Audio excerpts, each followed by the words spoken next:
She's barefoot at the 12th floor window when a quiet voice says, "Lena, breathe." He walks her home, sits outside her sister's door and asks, "Do you want me to stay?" Hey, you look Her like you hand needed closes this. on the knob at last, turning slowly, Chamomile. while his heart pounds under her palm. It helps. Before we dive in, make sure to hit subscribe, tap like and share this video. The more voices we reach, the louder these stories become. And drop your city in the comments. Let's see where love finds us. The first night he waited in her silence, Lena Caro didn't say a single word. It was nearly midnight at the glass-sided office tower, the kind of place that looked powerful from the outside and haunted on the inside once all the lights went down. The rest of the marketing team had left hours ago, trailing perfume and laughter and phone screens held high. The floor was quiet now, just the soft whir of the AC and the distant ding of an elevator that was no longer stopping on 12. Lena sat alone in the conference room, thick, curvy body curled forward in one of the sleek black chairs that had never been designed for someone with hips like hers. Her fitted black dress clung to her full thighs and rounded ass, the neckline dipping low enough to show the curve of her cleavage where the gold chain of her necklace lay, twisted. Bare feet pressed into the cool carpet. Her heels, red stilettos she wore like armor, lay on their sides under the table, abandoned. Her laptop screen had gone dark. Her phone buzzed once and then again, face down beside a half-drunk cup of cold coffee. She ignored it. She was good at ignoring things now. The door made a soft click and she stiffened, shoulders tightening beneath the smooth stretch of her blazer. She didn't turn around. Maybe if she stayed perfectly still, whoever it was would disappear, like the good things usually did. "Hey." His voice was low, warm, the kind that carried without needing to be loud. It wrapped around the room and slid along her spine. She knew that voice. She'd been hearing it for weeks in the background, in the hall, at the elevator, in the break room late at night when only the exhausted and the underpaid remained. "Floor's closing in about 15, he added. "Didn't want you to get stuck in the dark." Lena swallowed, jaw flexing. Her tongue felt like sandpaper. She stared straight ahead at her own faint reflection in the glass wall, messy blonde waves falling out of their clip, mascara smudged under pale blue eyes, full mouth pressed into a line. She still didn't speak. He stepped closer, his reflection appearing behind hers in the glass. Tall, broad-shouldered, dark skin that made the white of his t-shirt glow beneath the unzipped navy hoodie, work pants, work boots, hands that looked like they knew how to fix things, not just point at screens. Malik.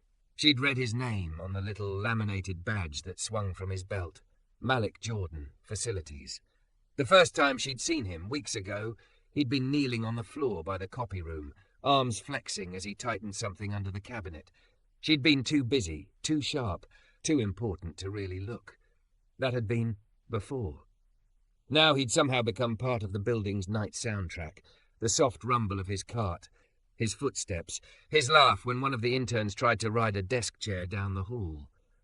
The way he said, "Evening, Miss Caro," with a nod that saw her even when she pretended not to see anyone. "Mind if I hit the lights in the rest of the floor?" he asked. "I'll leave this room on as long as you're in it." She managed a tiny nod, just enough to be seen. Cool. He disappeared from her reflection, but she could still hear him. The click of switches, the low hum of doors locking, the distant music from his phone slipping out in whispers when he forgot to turn it down. One by one, the outer lights went out until the conference room became a glass box of brightness floating in the middle of a dark floor. Lena felt exposed, trapped, safe. She didn't know which. Her chest burned. She pressed her fingertips into the table, feeling the smooth edge bite into the soft underside of her arm. Breathe, she told herself. In, out, in, out. But ever since the accident, breathing felt like a chore she kept failing at. Another soft knock on the glass. She glanced toward the door before she could stop herself. He'd come back. Malik stood there with his cart parked a few feet away, one hand on the handle, the other holding 2 steaming paper cups from the lobby cafe. The overhead light carved warmth along his cheekbones, catching the faint sheen of sweat at his temple, the curl of his short black hair. His eyes met hers, deep, dark, steady, and something in her ribcage shifted. "I brought the fancy kind," he said. "The barista owed me a favor. She should tell him no. She should wave him away. She should remember how her therapist said she needed boundaries, that she used people as distractions, that she didn't know how to sit with her pain. She also hadn't spoken out loud in 5 hours. Malik opened the door and set a cup down at the end of the table, near her but not too near. Steam rose between them, carrying the scent of chamomile and honey, gentle, sweet, so unlike the bitter coffee in front of her. "Didn't know if you take sugar," he said, "so I went with safe." His mouth tipped into a brief, crooked smile that made a tiny dimple appear in his left cheek. "Tea can't fix much, but it can keep you from living on cold coffee. That's a crime where I'm from." Lena stared at the cup. The lid had a little heart drawn on it in black marker. Her throat burned again, this time for a different reason. "Okay if I wipe down in here?" Malik asked, gesturing to the side of the room. "Won't bother you, just got to make it look like we pretend to care about fingerprints on glass." She nodded again, mute. He moved to the far wall and began to work, spraying cleaner, sliding a cloth over the glass panels. He didn't look at her. He didn't ask why she was here so late. He didn't say the name that lived like a shard in her chest. Lena wrapped her arms around herself, noticing how her dress pulled over her stomach, how her hips spread over the seat. Once upon a time she'd loved her body, the soft weight of her breasts, the curve of her thighs in a skirt, the way men's eyes followed her through a room. Now she just felt too visible and too invisible at the same time. Everyone had stared at her at the funeral, and then no one knew what to say. The tea steam brushed against her face. Without really deciding, she reached for the cup, fingers trembling. The cardboard burned her palm, grounding her in a way nothing else had all day. She took a sip. Warmth slid down her throat, unfurling something tight in her belly. Her eyes stung. Malik kept cleaning, slow and unhurried, as if time wasn't pressing in around them. The silence stretched, not quite empty, filled with the whisper of his cloth on glass, the quiet clink of his spray bottle, the sound of her own breathing finally finding a rhythm. "You always stay this late?" he asked eventually, voice soft, like he was talking to the room and not to her. She licked her lips, tasting honey. "Sometimes," she managed, the word rusty and too loud in her own ears. He didn't turn, didn't act surprised. Though it was the first time he'd heard her voice outside of professional barked orders in meetings. His shoulders stayed loose, the line of his back calm. "Long days," he said. "Building gets heavy after 10. A beat. People too. Her fingers tightened around the cup. She looked down at her bare feet, at her red-painted toes against the dark carpet. Long days. Heavy. The words felt like they belonged to her, even though he hadn't asked for them. "My mom used to say," Malik continued, "if you sit in the same place long enough, the walls start listening. She meant it nice, like they'll hold your secrets if you let them. Still kinda creepy, though." He chuckled once, the sound low and brief. Something in Lena's chest loosened, just a fraction, but enough to notice. "How do you not mind it?" she heard herself ask. Her voice was hoarse, as if it had to fight to leave. "Being here, this late, alone." He finally turned then, resting the cloth on top of his cart. His gaze met hers again, steady and open. "I'm not really alone," he said. "You're here." Her cheeks warmed, heat sliding all the way down her neck. She knew men. She knew flirtation like a second language. What he said should have sounded like a line. It didn't. It sounded simple. True. He shrugged lightly. "I got used to empty buildings. Grew up in a neighborhood where I could hear my neighbors breathing through the walls. Silence was kind of a luxury." His mouth tilted with quiet humor. "So now I save it for people who need it more than I do." Her heartbeat stumbled. He was waiting, not demanding, not prying. Just waiting in her silence, as if it was a room he was willing to sit in for a while. Lena looked at him, really looked, at the strong line of his jaw, the scar at his eyebrow, like someone had sliced through it once, and it never quite grew back right, the way his hoodie stretched over his chest, at the patience in his eyes. Her tongue moved before her fear could stop it. "My sister liked chamomile," she whispered, staring down at the tea. There it was, the word she hadn't said out loud in weeks. Sister. Malik didn't move closer. He didn't ask what happened. He just nodded, eyes gentling. "Good taste," he said softly. "Feels like a hug on the inside." Lena's vision blurred. She blinked hard, tilting her head back so the tears wouldn't fall. The silence returned, but it felt different now.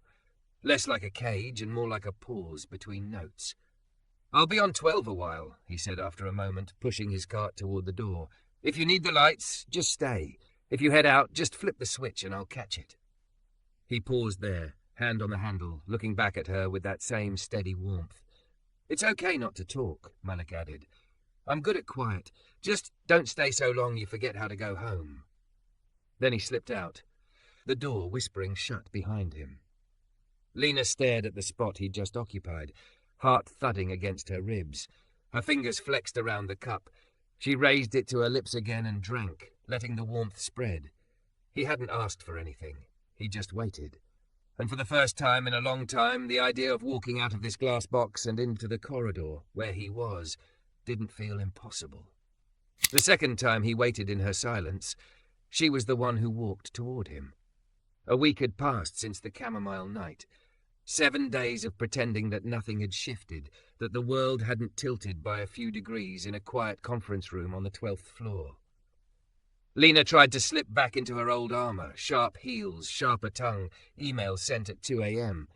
But everything felt slightly off, like she'd come home to find the furniture moved half an inch to the left. She made it almost 6 days before the building started to suffocate her again. On Friday, the office emptied faster than usual. Happy voices and clacking heels rushed toward weekend plans, while Lena stood in the open workspace, arms folded over the plush curve of her chest, watching everyone go with a numb kind of envy. "Big plans?" one of the junior copywriters chirped as she shoved her laptop into her bag. "You look like you could use a drink or 10. Lena's mouth twitched. "Got a deck to finish," she lied smoothly. "Clients don't care about Fridays." The girl pulled a sympathetic face that didn't reach her eyes. "You're such a machine, Lena. I could never." "You have no idea," Lena thought. Out loud, she just hummed. By 9, the only light left on the floor came from Lena's screen. She'd pulled off her blazer, leaving her in a fitted dark green dress that hugged every inch of her thick curves. The neckline framed her cleavage, her necklace glinted between full breasts as she leaned over her laptop, trying to care about font sizes and color palettes. She didn't hear Malik's cart this time. She felt him first, that subtle change in the air. The soft awareness that someone who did not want anything from her had stepped into her orbit. "Evening, Miss Carrow." His voice drifted in from the doorway. She glanced up before she could stop herself. He stood there in his navy hoodie again, this time with the sleeves pushed up to his forearms. Those arms, solid, strong, veins standing out faintly under his dark skin. A black t-shirt clung to his chest beneath the open hoodie, and his work pants sat low on his hips, boots planted easy and sure on the carpet. Her gaze flicked to his badge, Malik Jordan, and then up to his face. Short beard, scar through his brow, eyes that made her feel seen without being inspected. "It's Lena," she heard herself say. Her own voice startled her. "When it's just us." For a second his expression shifted, surprise softening into something warmer. "Okay," he said slowly. "Lena." Her name in his mouth did something to her. It made the empty office feel less like a punishment and more like a secret. He lifted a hand, revealing another paper cup. "Figured your email probably hasn't fed you yet. Tea's still on special. Barista's going to start thinking I have a problem." She arched a brow. "Do you? Tea?" "No. Lost women in glass rooms?" He gave a small shrug. "Maybe." She almost smiled. Almost. He crossed the room, moving around the table with the easy grace of someone who was used to being invisible in spaces like this. But tonight, every step tugged at her attention. He set the cup down within reach, then stepped back, leaving a clean bubble of air between them. "Same as last time?" Malik asked. "Chamomile and honey?" Lena stared at him. "You remember that?" "Yeah." His mouth tipped at the corner. "I remember what people choose when they forget I'm watching." The words hit low in her chest. She hadn't thought about it that way, that he saw the version of everyone after the performance, when their shoes came off, when their shoulders slumped, when they thought no one important was looking. "What do you drink?" she asked, surprising them both. He chuckled, rubbing a hand over the back of his neck. "Coffee. Too much of it. Straight, no sugar, bad habit." "Sounds like my ex," she muttered. The joke slipped out before she could filter it. Her eyes went wide like she could snatch it back, but it hung there between them, ridiculous and naked and real. Malik laughed, A real laugh this time, deep and rich, rolling through the room. The sound loosened something tight inside her. "Your ex was coffee?" he said. "That explains the shaking." Lena snorted, an ugly little sound that surprised her. She clapped a hand over her mouth, but it was too late. A giggle escaped anyway, bubbling up from somewhere dusty and unused. She hadn't laughed in months. Not like that. Not from her gut. The realization hit her so hard she stopped, fingers trembling over her lips. Tears pricked the backs of her eyes and the laughter twisted, threatening to spill into something else. Malik's smile faded. He didn't step closer. Didn't tell her to calm down. "Breathe," he said quietly. "In through your nose, out through your mouth, 4 in, 6 out, like you're pushing the bad stuff away." She wanted to snap that she knew how to breathe. She wasn't a child, she'd been to therapy, but the counted rhythm in his voice steadied her. "Try it with me," he added softly. "In, 2, 3, 4, out, 2, 3, 4, 5, 6. She hated how quickly her body obeyed, how good it felt to have someone else carry the numbers. They breathed like that for a few cycles, her chest rising and falling in time with his. She watched his shoulders expand beneath the hoodie, watched his throat move as he exhaled slowly. Her pulse eased from a frantic hammer to a hard but manageable thud.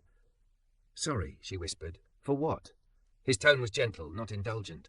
"For—" She gestured at her face. "All of this." He shook his head. "You'd be surprised how much the walls see after 10 p.m. This is light work." Her lips quirked. "You always talk to the walls, only when they need it." He rolled his cart closer to the glass wall, grabbing his cloth. "Sometimes they talk back." She took a sip of the tea, warm, sweet, soothing. "Chamomile again, of course." "Last time," Lena said slowly, "you said silence is a luxury." He sprayed cleaner cloth skating over the glass. "Still true." "Feels like a punishment to me," she murmured. "Everyone's so loud, and then when they leave it's just me and my brain. Not my favourite roommate." Malik's reflection met hers in the glass. "Yeah," he said quietly, "brains can be rude like that." She watched him work for a moment, the broad spread of his shoulders, the easy strength in his movements. There was no hurry in him, no rush to finish and escape. He cleaned like someone who believed in leaving things better than he found them, even if nobody ever thanked him. "My sister," Lena said suddenly, voice catching on the second word. She hated silence. She used to fill every room with music, even the bathroom. Her throat tightened. Now even the music sounds like proof that she's not here to choose it. She hadn't meant to say that. The confession hung in the air, fragile and strange. Malik didn't ask for more. He finished the panel in front of him, folded the cloth, then leaned his hip against the cart, facing her fully. "I'm sorry," he said simply. "No platitudes. No, everything happens for a reason." "Car accident," she forced out, staring at the tea. She was driving. I was texting her about a client. I told her to send me a picture of the billboard she passed, because I wanted to see their copy. Her eyes blurred. She looked down at her phone to take it. The words broke, jagged and sharp. A hot tear slipped down her cheek, carving a path through her makeup. "I know it's not, logically. I know the truck driver was drunk, and it was raining, and there were a dozen other things. But all I see when I close my eyes is my name at the top of that text thread." The room swayed. She clutched the edge of the table, breath hitching. "Lena." Malik's voice was firmer now, not sharp, but anchored. "Look at me." She didn't want to, but she did. His eyes held hers, dark and steady. "In," he said. 4, with me. 1, 2, 3, 4. Hold and out. 2, 3, 4, 5, 6. She followed, tears spilling over, tracking down her cheeks in a slow, humiliating flood. Her chest hurt. Her dress felt too tight across her full breasts, her throat too narrow, her whole thick body too much for the chair, for the room, for the world. But he kept counting, kept breathing, kept waiting. When the worst of the storm passed, she sagged back into her chair, exhausted. Mascara streaked under her blue eyes, blonde hair falling out of its twist, cleavage rising and falling with each shaky inhale. "I'm a mess," she croaked.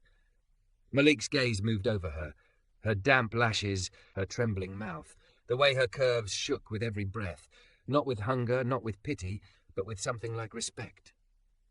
"You're grieving," he said. "That's different." "She was the good one," Lena whispered. "The kind one, the one who checked on me. And now everyone keeps saying I'm so strong and I'm so put together and I want to scream because I'm the reason she—" Her voice broke. The word died in her throat. Malik straightened slowly, hands open at his sides. He took a single step closer. "Can I come a little closer?" he asked. "Just so you don't have to shout across the table at me." The question stunned her. No one had asked her anything that gently in weeks. Not, "Can I hold you? No, are you okay?" Just, "Can I come closer?" She nodded. He approached until he reached the other side of the table, leaving its width between them. He braced his hands on the surface, leaning forward slightly, careful not to crowd her. "My brother," he said quietly, "died in a fight he stepped into because I called him, needing a ride. That was 10 years ago. I still check my mirrors twice, thinking if I'd left 5 minutes earlier." He let the sentence trail off. Lena's head snapped up. "You?" "Yeah." His jaw clenched, that old pain flashing behind his eyes. "Grief's real creative with guilt. It'll take any open door and walk right in." She swallowed, heartbeat slowing, trying to match his. "Do you still think it's your fault?" she asked. "Some days?" He nodded. "Yeah, but I also know he was the kind of man who would have come for anyone who called.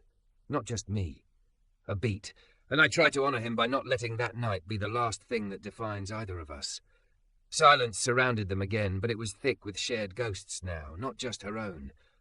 "Why are you doing this?" Lena asked hoarsely. "You barely know me."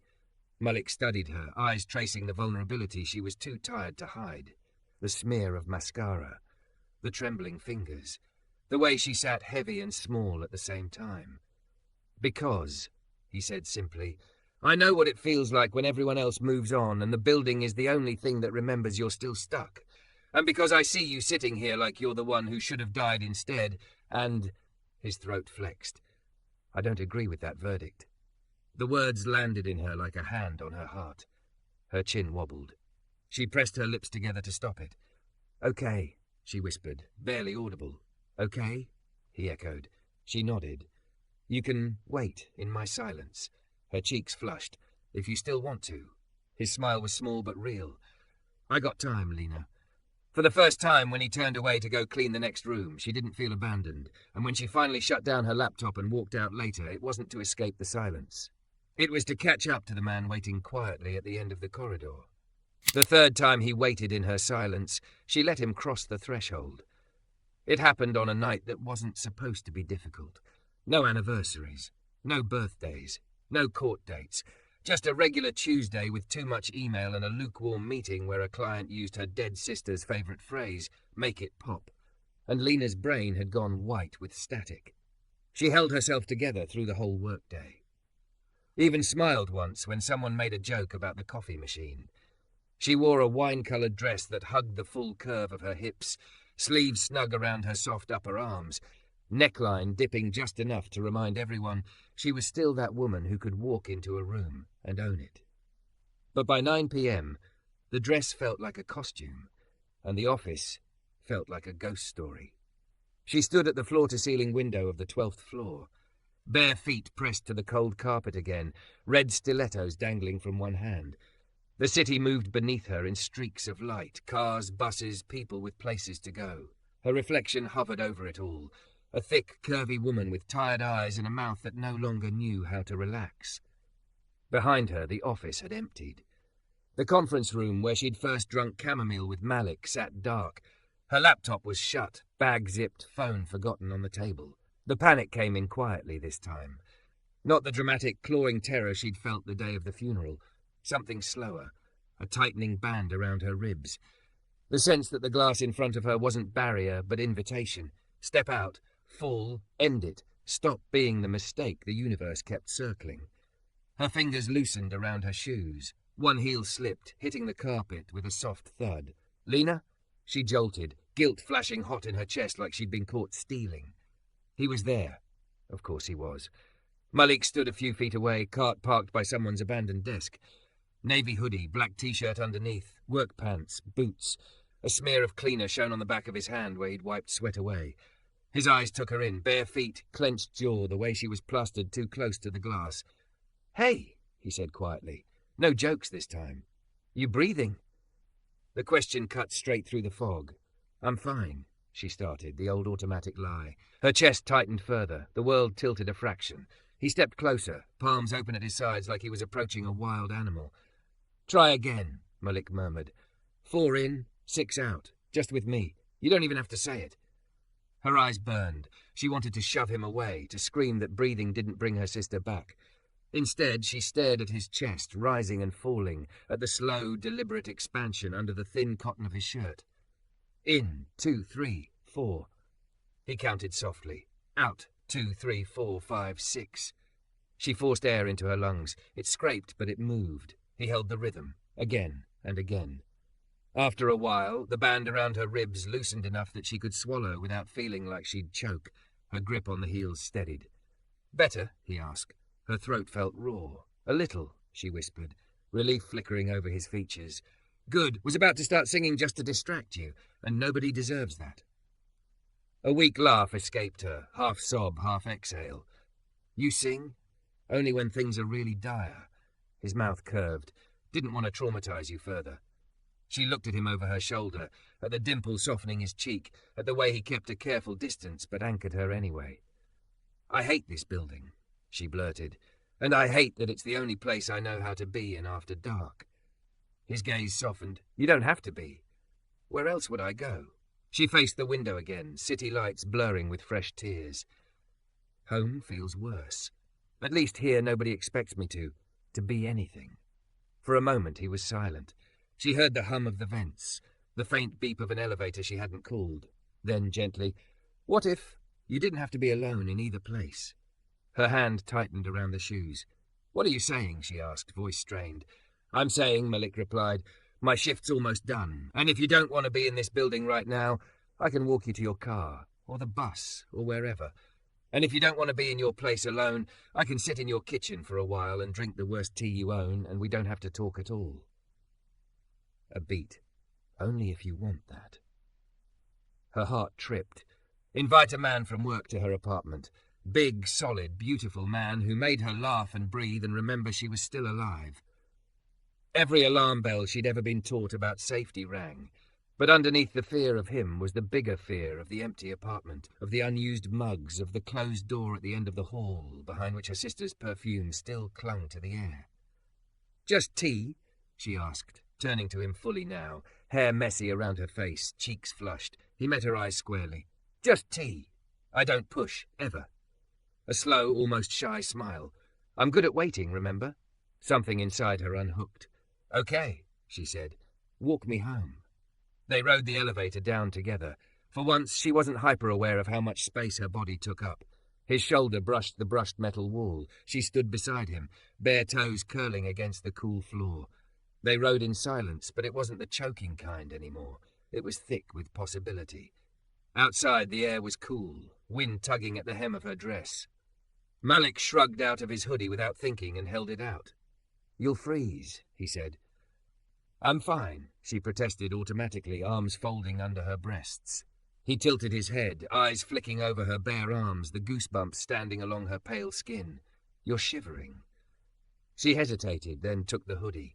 It was warm from his body, smelling faintly of detergent and something that was just him, clean sweat, metal and dust, a hint of citrus. It swallowed her curves, sleeves hanging over her wrists. You're huge, she muttered, pulling it around herself. He choked on a laugh. That's one review. The walk to her building was only 3 blocks, but it felt like a crossing.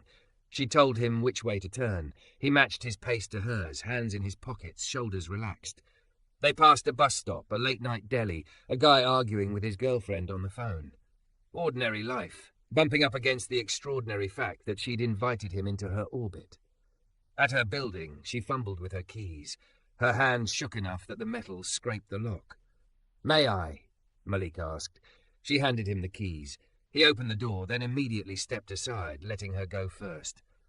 On the 3rd floor, the hallway was dim. Her door was the one with the faded welcome mat her sister had insisted on, the one that read, "Come in, we're probably tired." Lena stared at it, throat tight. You okay? He asked softly. No, she said, but that's not new.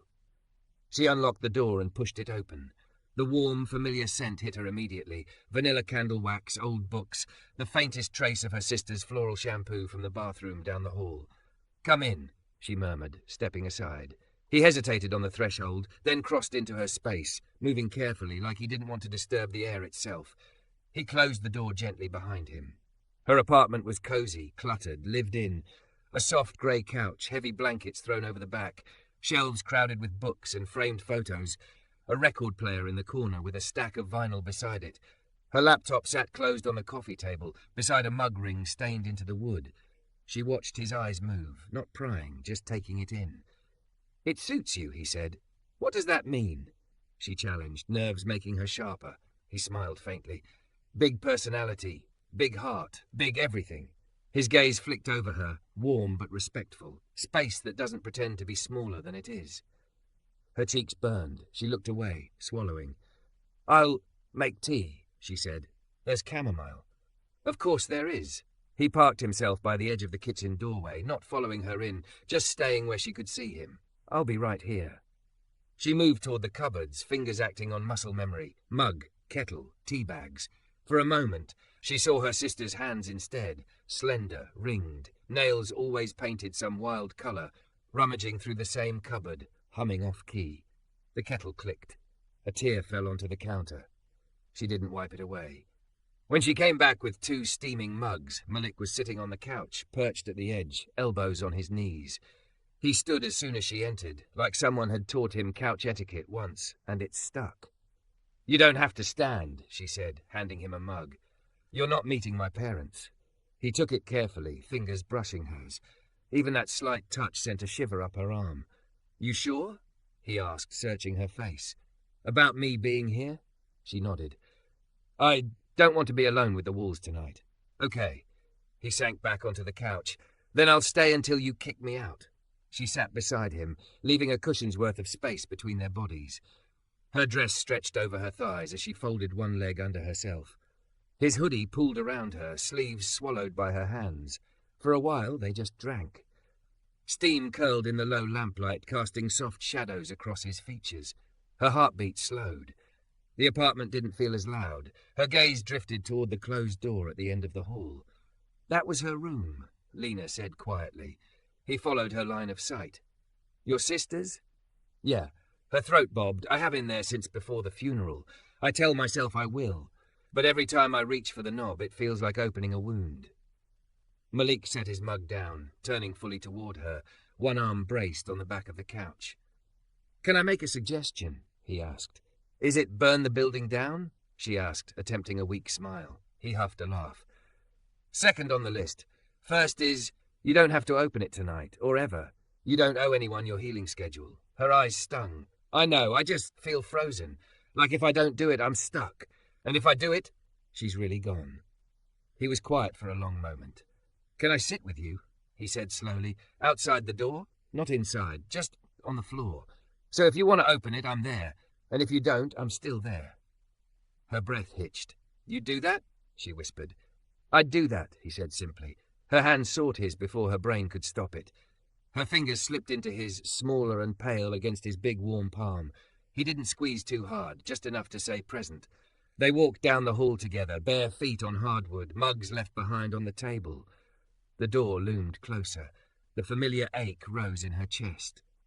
When they reached it, Lena slid down the wall, dress riding up her thighs as she folded onto the floor. She made no move to adjust it. She was too tired to be modest. Her thick, pale legs stretched out in front of her. She wrapped her arms around her knees. Malik lowered himself beside her, back against the opposite wall. One knee bent, the other stretched out. Their shoulders were almost level, their knees almost touched. He didn't look at the door. He looked at her. They sat like that for a long time. No words, just shared silence and the soft whoosh of the heating vent. At last her hand lifted, trembling toward the knob. She hovered, fingers inches away. "I can't," she choked. "Okay," he said softly. "Then we don't." She let her hand fall, tears spilling freely now. "I'm such a coward." He shook his head. "Cowards run. You're sitting right here looking at the hardest thing in your world. That's not cowardice." Her face crumpled. A small broken sound escaped her.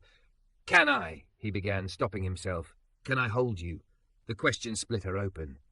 "Yes," she whispered. "Please." He moved slowly, giving her every chance to shut down. When she didn't, he shifted across the narrow hall, sliding an arm around her shoulders. She turned into him without thinking, cheek pressing to the solid warmth of his chest. his other arm wrapped around her waist, hand resting respectfully at the small of her back, careful not to wander. Her curves fit against him like they'd been made to. The soft give of her body against his strength, the way her full breasts pressed to his chest, her legs tangled with his. She felt huge and small at once, seen and sheltered. He breathed deep, deliberate breaths, chest rising under her cheek.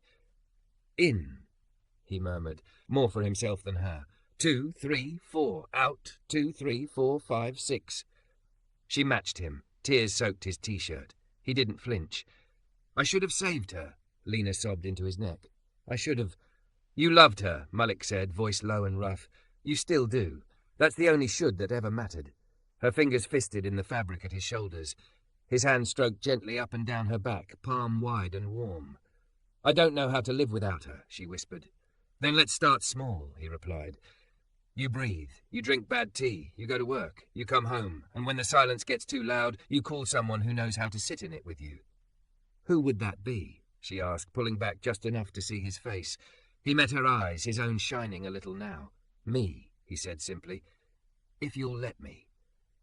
Something in her, something locked and rusted, shifted, a hinge moving for the first time in too long.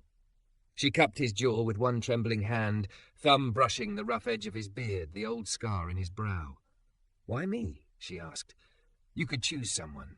Easier. Less broken. Less." Her gaze dropped to where his hoodie swallowed her curves. "A lot." He caught her hand gently, pressing it to his chest where his heart hammered against her palm. "I like a lot," he said. "Always have. A lot of laugh, a lot of heart, a lot of woman. And as for broken," he huffed out a breath. "Glass breaks. People bend. You're still here." Her eyes filled again, but the tears felt different this time. Less like drowning, more like thawing. "Malik," she breathed. "Yeah? Can I kiss you?" His lips parted, surprise flashing across his face, quickly smoothed by something softer. "You sure?" he asked. "I'm not sure about anything," she admitted. "Except that right now, here with you, I don't feel like jumping out a window. That feels like enough to start with." His hand tightened on hers. "Okay," he said. "Come here, then." She leaned in, body pressed against his, the hall light haloing them both. Their mouths met softly at first, tentative. His lips were warm, steady, tasting faintly of chamomile and something deeper. Her heart roared in her ears. There was no rush in him, no taking, just a question asked and answered again and again in the way he moved, giving her time to pull back if she needed to. She didn't. When they finally broke apart, foreheads resting together, breathing each other's air, she laughed, a small, astonished sound. "What?" he asked, smiling. "I forgot what this felt like," she said, wanting something and not hating myself for it. He kissed the corner of her mouth, gentle as a promise.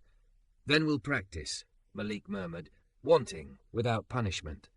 She closed her eyes, letting his words settle into the cracks. Outside the room her sister had once claimed with laughter and posters and loud music, Lena sat wrapped in the arms of a man who'd waited in her silence without trying to fix it. Inside, the air held its own memories. Someday, she thought, she might open that door.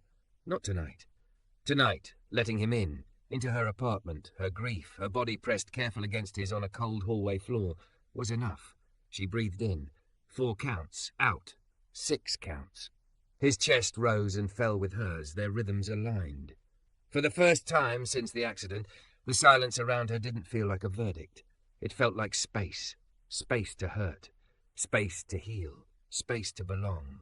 And in that quiet, with Malik's heartbeat under her palm and his hoodie warm around her thick, curvy body, Lena allowed herself the smallest, bravest thought. Maybe she was allowed to stay.